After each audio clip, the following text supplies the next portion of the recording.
Afternoon. I am here with Lawrence, the founder of Austonian Whiskey, and this is a unique product that you're not going to find anywhere else. And so I've known Lawrence, I guess, since a little before the first festival in 2018, and he has been kind enough to join us and kind of tell us and explain what Austonian is and what makes it unique. So thanks for coming by. Sure thing. So I guess I'll just start by explaining how I got into all of this. Back in 2015, I read an article about the whiskey barrel shortage, or the bourbon barrel shortage, and I remember just thinking that there's got to be a better way to do this.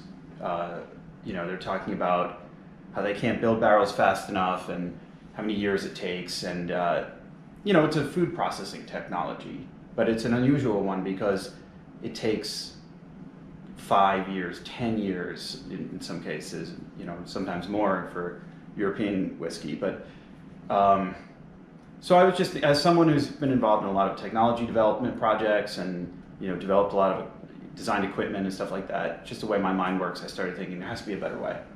And I kind of set the idea aside, but soon after that, one day I had a dream that I solved the barrel shortage, which was, it was unrealistic, but that was the spark that made me think maybe I should actually give this a shot, see if I can add anything to this. I started doing some research, and I found that there's a lot of conflicting information, and what I really think now is misinformation about how barrel aging works. So I had to do a lot of my own testing, and I originally tried a bunch of things that didn't work, but eventually kind of figured out, okay, here are some things that actually help on a small scale. Originally, I couldn't buy untaxed alcohol, of course, so and I couldn't distill legally, so I would just go to the store and find like Buffalo Trace moonshine or White Dog. The White Dog, yeah.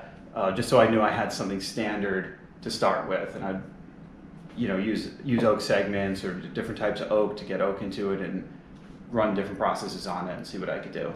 So, and eventually I decided, I actually have something here. I'm going to try to commercialize this and scale it up. And that started a years-long process of all of the boring side of it, the licensing and all of that. It is a process. Yeah. So you were talking about, how you put oak into it and that it's a process to do it. So you're talking about technology. What can you share about your process and technology? Yeah, so basically the adding of the oak and the processing to get the final flavor are really separate things. I can take something that's already had oak added, already been in a barrel, for example, and I can process it to make it taste like it's been aged many years longer than it has. I chose to kind of go all in. I figured if I'm not going to use barrel aging to get as the finishing process, I might as well not use the barrel. Okay. So for my first product, what I decided to do is use oak segments. And actually I had to try, they sell oak in all different, it's the same oak that goes into a barrel, American white oak. But you can buy it in all different shapes and sizes, all different levels of toast and everything. So I tried different sizes, different toast levels, and eventually decided on a certain size. And it's a balance of how long do you do it for, how long do you leave it in there, and how much oak you're going to get, how much extraction of different things. But then after that, the oak comes out, and then I run this process, which it's really a series of processes. And I'm always iterating. So it started as, okay, I'm going to do this, and then we do this, and then there's a few things, and over the time I've sort of abandoned certain parts of the process and added new things. Okay. So I'm always improving. All right, so you talked about the technology being, the segments, right? So you're using toasted segments, and that's where we're getting the oak and the tannin flavors that we're doing, right? So it is a little bit mellower on the nose, a little bit sweeter. So can you share what kind of distillate you're bringing in? Yeah, it's a mixture of two distillates. That one is a bourbon distillate, one is a corn whiskey distillate. Okay. So it that brings up the overall percentage of corn, which you can taste that sweetness. but you'll still. I was going to say there's still a little bit of spiciness in there, and I'm guessing it's a rye-based bourbon. Exactly. It's. There is a little bit of just. I mean, it's what 90 proof, right? So it's still a 90 proof whiskey, and that's something you can still taste. You're tasting 90 proof alcohol. I get a little bit of that alcohol flavor, but not. It's mostly. I get a little bit of stone fruit in there. I think it's stone fruit, but I do get a little bit of vanilla. But I do pick up on the oak. In the nose mostly, not necessarily in the mouth, but. And it's interesting that oak, if you smelled it before I processed it and tasted it before I processed it, you would definitely not want to drink it. Okay, fair enough. It's transformed considerably. Ah, see, now that's what we should have done for everybody is brought the White Dog and compared it to this. And just to see the reaction on our face when we taste it, that might have been an interesting experiment. But, well, I mean, so it is a little bit higher corn based on what you're talking about, which is going to make it a little bit sweeter than, especially if you're used to drinking a, cask strength bourbon. This is going to be a little bit on the sweeter side compared to that. It's still 90 proof. So I'm not trying to say it's sugar and candy here, but it is going to be a little bit on that sweeter side compared to those. So if you aren't traditionally drinking a cask strength bourbon, this is going to be a great whiskey. It's very approachable. It's going to be a little bit sweeter, but yet it's still got a kick to it. So it's kind of a nice mix between a really high proof bourbon and a corn whiskey. So, which is the two distillates that you're using, and then that you get the oak and all that from your process. So, I think we said this takes 5 weeks, give or take. Yeah. So you're getting a lot of flavor out of this based on your process. So right now this is the only product you have. Right. And you'd mentioned that there are some potential partnerships with Texas-based distillers that you're looking at. That's what I would like to move towards. There's a lot of good distillates coming out of Texas now, more and more. And I've tasted some really good stuff, and I would like to, going forward, I would like to do some products based around Texas-made distillate.